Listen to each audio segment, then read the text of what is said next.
కొత్తగా ఏర్పాటు చేయబోయే మంచిర్యాల కార్పొరేషన్లో తమ గ్రామాన్ని విలీనం చేయొద్దని మంచిర్యాల జిల్లా హాజీపూర్ మండలం నర్సింగాపూర్ గ్రామస్తులు రాష్ట్రీయ రహదారిపై బైఠాయించి నిరసన వ్యక్తం చేశారు.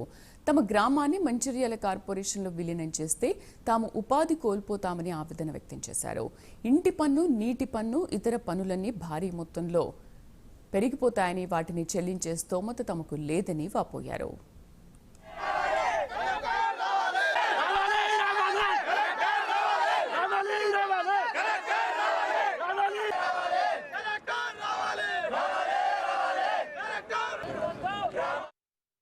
గ్రామంలో ఉన్న 1000 కడపలల్లా అందులో 70% మొత్తం పేద కుటుంబాలే. ఏదో 100 రోజుల పని మీద, ఆ పని మీద, ఈ పని మీద ఆధారపడి బతకటోళ్ళు బతకటోళ్ళు. మీరు సర్వే కూడా చేసుకోవాలి. ఆ సర్వే ప్రకారం కూడా 70% వెళ్తారు.